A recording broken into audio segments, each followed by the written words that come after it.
Around Dodge City and into territory on west, there's just one way to handle the killers and the spoilers, and that's with a U.S. Marshal and the smell of gun smoke.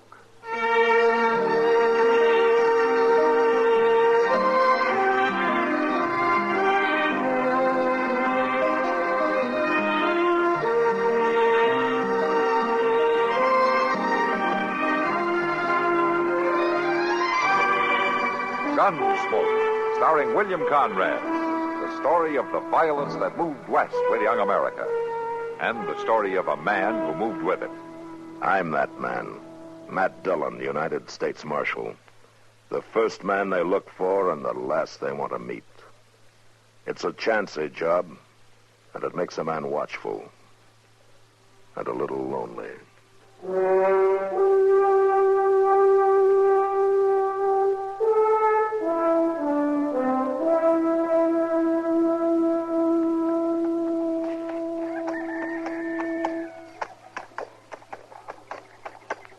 Stokes! Dan Stokes! Stokes, quit your hiding. Come on out. We got business to take care of. You just keep on riding, old horser. Well, come on out that barn, Stokes. You got to settle up. I ain't doing no business with you, Oak. You lost the right to be choosy when that fire burned your feed crop, and you know it. I can't see how that fire's any affair of yours. You borrowed money in that crop of yours, didn't you? Sure, from your paw. Well, you can just pay it back to me. I ain't going to do it. Your paw's waited a long time, but he'll get his money. He ain't the kind to come riding up here a week after the fire to collect it, neither. You don't have to. I'm doing it for him. Well, you ain't going to get it from me. Oh.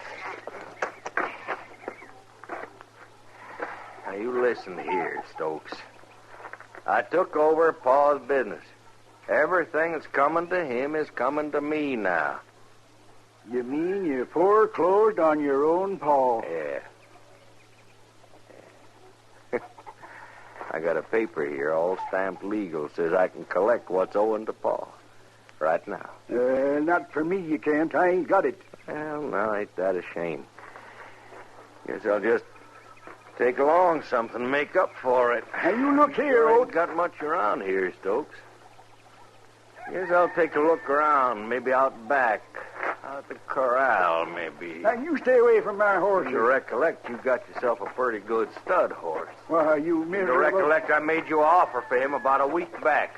A good, fair offer. I wouldn't sell you one of my horses if I had to starve for You ain't it. going to worry about selling me nothing. I'm just going to take that horse. You can't and do it. we'll call that dead all square, Stokes. Because I don't want to have to call the law down on you and take over your land. Well, I ain't going to allow it. You ain't going to do nothing but go on in there and lead me out that horse. Ah, but it ain't right. It's as right as it's going to get. The law is with me, Stokes. Come on, get along now. Well, fetch me that horse. I'll go in there and fetch him myself. I've been wanting to throw a rope on it. Yeah. All right, I'll get him. It's more like it. But don't let me hear about you mistreating him like you do your other horses. What you do about it? I'll come and get him. I'll take him back. Not after he's mine. You hurt him, and I'll come and get him. I'll get him if I have to kill you.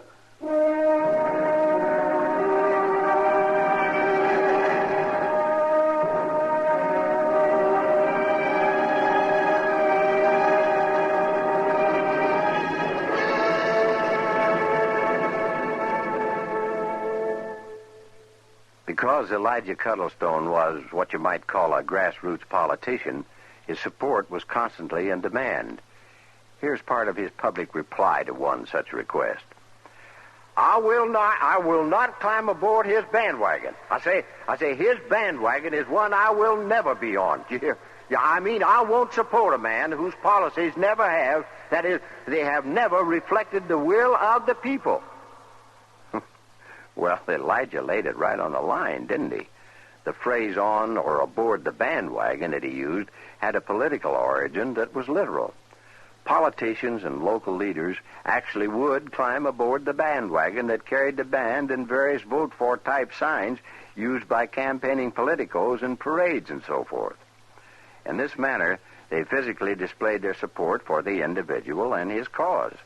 Even though the band, the wagon, and the practice were long familiar to pre-election politics in America, the phrase dates only from around the turn of the century.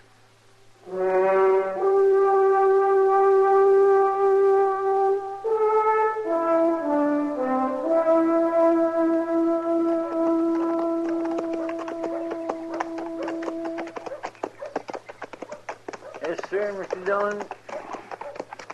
Yes, sir, like I say, there's times when a man just sort of sinks back into himself and thinks about things, you know. Yes, sir, it comes over me every so often. It's a time when I get to studying and figuring and don't want to talk much. Just kind of lost in thoughts, you might say. Yeah. I declare sometimes I go on being quiet like this for days, Mr. Dillon, days at a time. I don't hardly say nothing at all. Just sit back and think about the world and all that. Don't hardly talk at all. You ever get that way, Mr. Dillon? Not talking? Guess you didn't hear me, Mr. Dillon. I asked you a question. I say, do you ever get that way? I'm sorry, Chester. I guess I was just sunk back in myself, thinking and not talking. Well, now you see, that's what happens to me, too. I get it. Well, somebody's sure riding up Front Street awful fast, ain't they? Yeah. That's a runaway horse, Chester. Come on, let's catch him. Get it!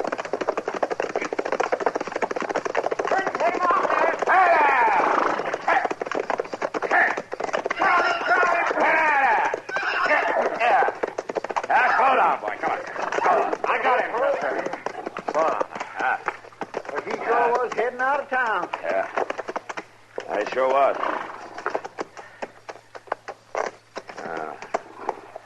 No wonder. Look. My goodness. He's been beat. Well, somebody like to kill him. Yeah. Them quirt marks go right through his hide. Those aren't quirt marks, Chester. This horse has been bullwhipped. Oh, now who would do a thing like that? I don't know, but I'm sure going to find out. Come on, let's take him over to the livery stable. Yes, sir. Come on. Come on, old man. We'll get you patched up good as new. Oh, my. Hello, man. Chester? Oh, Doc. Doc? Ah, what do you got here? Oh. Somebody did quite a job on that horse. You know who it is? No, Doc, I don't. I just found him running. And whoever it is, I think he'd be ashamed to claim him. Are you taking him over to the stable? Yeah, I figured I'd leave him there and see who comes after him. Good, I'll come along. I think I have some stuff that'll make him feel better. Oh, you have? Oh, that's fine, Doc. A man who'd do a thing like that ought to be whipped himself. Yeah. And I wouldn't mind doing the job. I'll take him on over, Chester. You go down after the mail, will you? Yes, sir. I'll meet you back at the office, huh? All right, sir. Come on.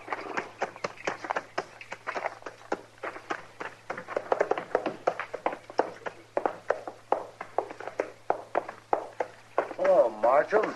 Doc? Hello, Moss. Where'd you get that one? I was hoping you'd know where he came from, Moss. He's a runaway. I never seen him before. He's sure carved up somehow, ain't he? Yeah. Doc's going to look him over. I'll put him in the stall for you. All right. I'm going to leave him here with you, Moss. I figure his owner will come and claim him. All right, Marshal. I want you to do something for me, if you will. What's that? I'm going to take his saddle and his bridle. Why, sure, Marshal. And whoever claims the horse, you send him over to me to pick him up, huh? Because I want to meet that man.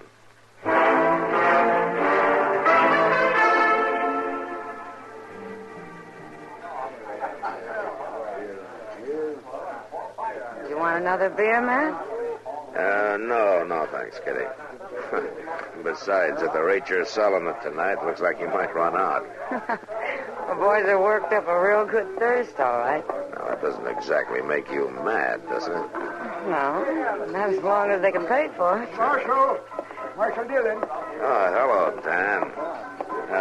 Kitty, you know Dan Stokes. Oh, sure. Hello, Dan. Have a chair. Yeah, thank you, ma'am. You want a beer, Dan? Oh, no thanks, Miss Kitty. Marshal, I got something to ask you. What is it, Dan?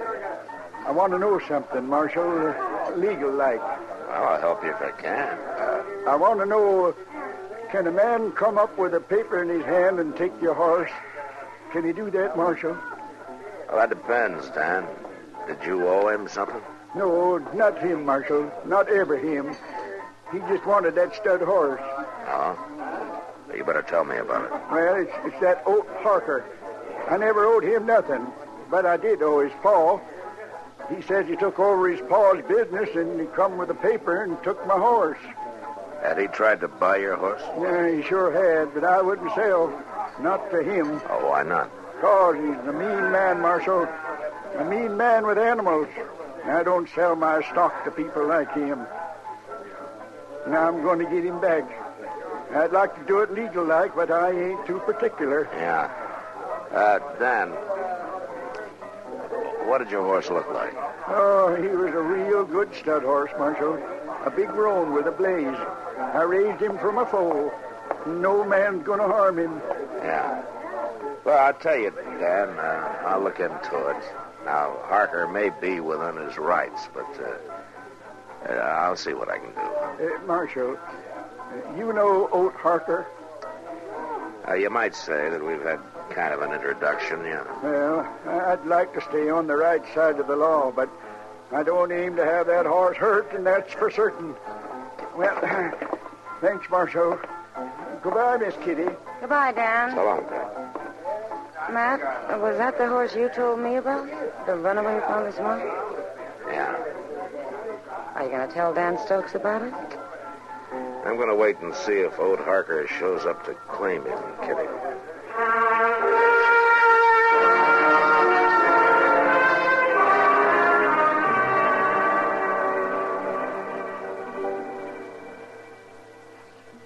I sweep out this cussed office 40 times a day. Prairie dogs, just little place of the... Hey! Then they... Oh! I'm sorry, mister. Why don't you watch what you're doing? Well, I was only sweeping the dirt out the door, and you just happened to walk in at the wrong time. Where's the marshal? Well, he's down having some breakfast. I expect he'll be back in a few minutes. Go on, get him. Well, now, just a I minute. said, go on, get the marshal. You look here who you're telling to go and get somebody. Somebody want to see me?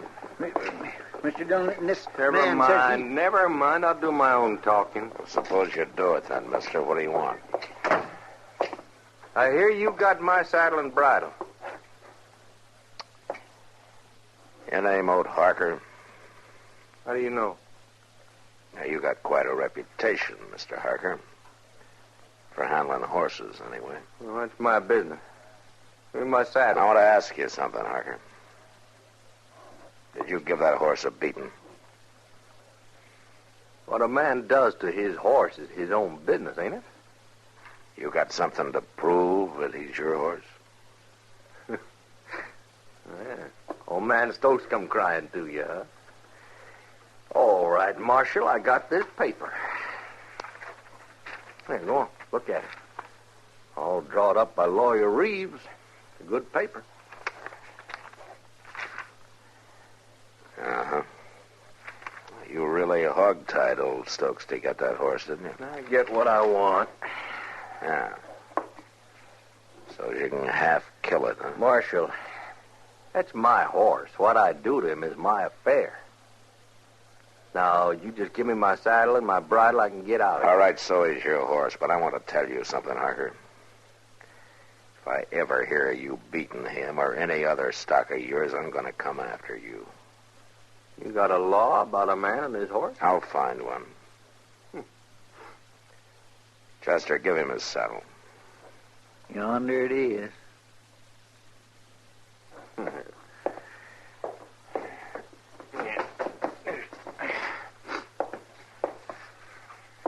Now, you get out of here. Sure didn't know you had such a kind heart, Marshal.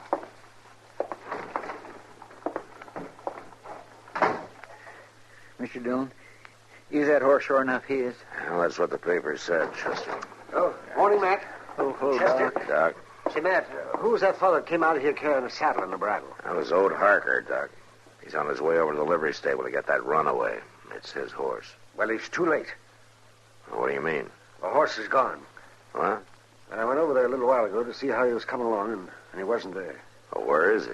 Stolen, according to Moss Grimmick. But it seemed to me he didn't care at all. He said he figured the horse would be better off back where he belonged. Yeah. All right, come on, Chester. Get your stuff together. Yes, sir. You know where you're going, Matt? Yeah, Doc, and I just hope I'm not too late.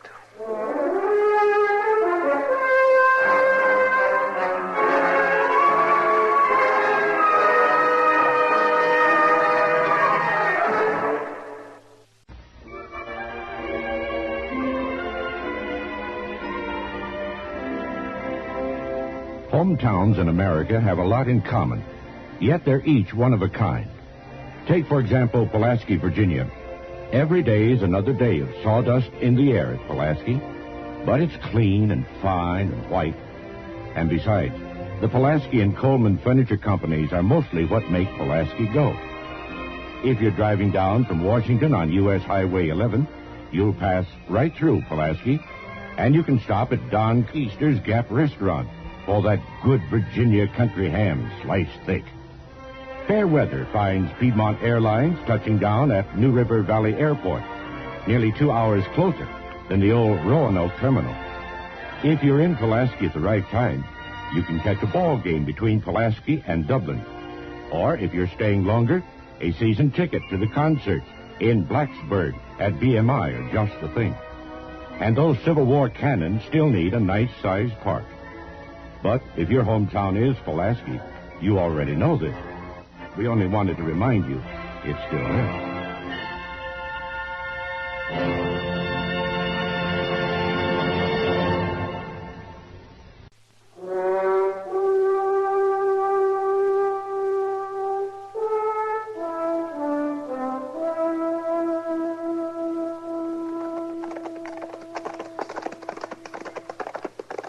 Reckon we'll get there in time, Mr. Dillon? I don't know, Chester. Old Harker had a few minutes on us, and that's all he'd need. Yeah. We'll ride right on out to the corral, huh? Wait, Mr. Dillon. Huh? Look over there on the ground. Where? That's old man Stokes. Yeah. Oh.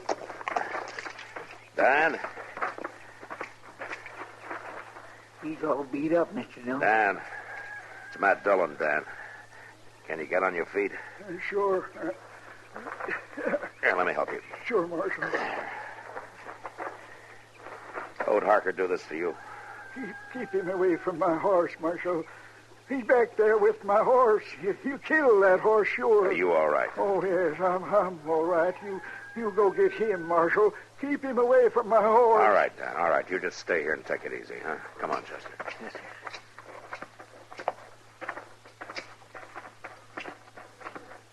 Look there, he was right. Old Harker's in the corral after that horse. From here, it's hard to tell who's after who. That stud's really going after him. Harker's going to have trouble roping him. That horse has gone plumb crazy, Mr. Dillon. Hey, Harker! Keep out this, Dillon. It's my horse. I come to get out and go through it. Harker, that horse will kill you. Yeah. There's no horse living I can't handle. Yeah, you devil. Get back. Get out. Mr. Dillon, he's working him right back into that loose fencing. Yeah. Harker! Look out, Harker! They're down, Mr. Dillon. They're both down. Oh, come on. Looks like the horse got a broke leg. We'll try to drag Harker out from under him. Yes, sir. You get over on that side. Here, let me lift up on this. A little more.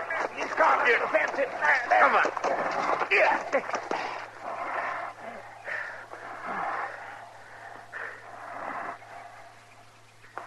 He's dead, Mr. Dillon. Yeah, he sure is. It wouldn't have been much good living the way that horse left him. No, sir. Well, we'll borrow a wagon from Dan and take him back to town. What about the horse? pretty bad crippled. Yeah. Well, I guess there's only one thing to do. Marshal, wait a minute, Marshal. Wait a minute. What is it, Dan? That horse. Don't shoot him. That horse. Oh, now, Dan, he's got to be put away. He's got a broken leg. You know, you can't leave him like this. But, Marshal, if he's got to be shot, I'll do the shooting. He's still my horse. All right, Dan. Come on, Chester.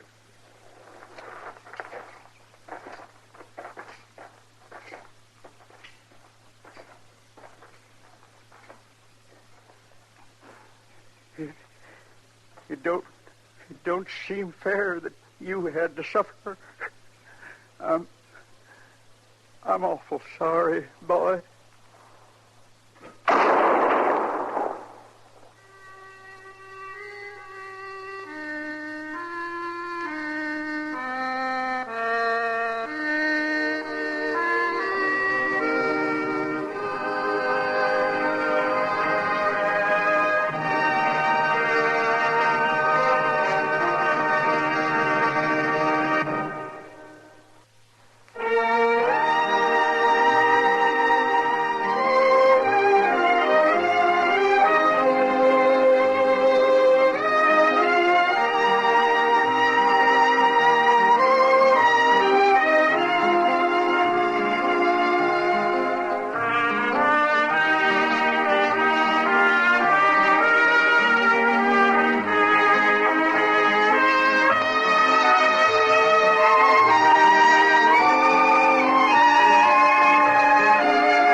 Gunsmoke. Produced and directed by Norman Macdonald, stars William Conrad as Matt Dillon, U.S. Marshal. The music was composed and conducted by Rex Corey.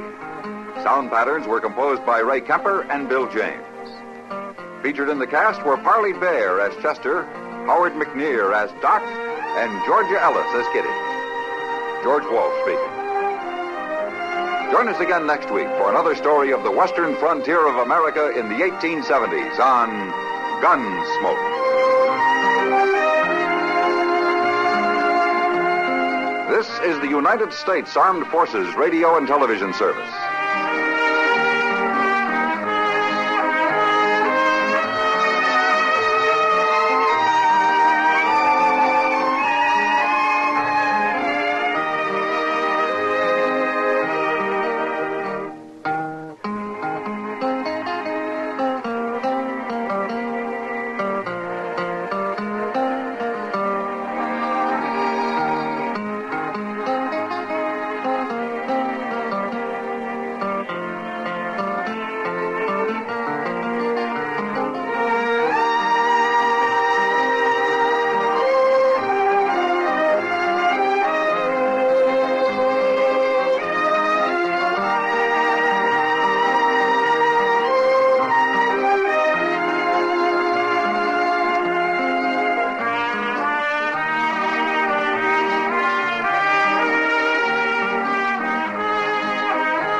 You've been listening to the OTR Gold Network.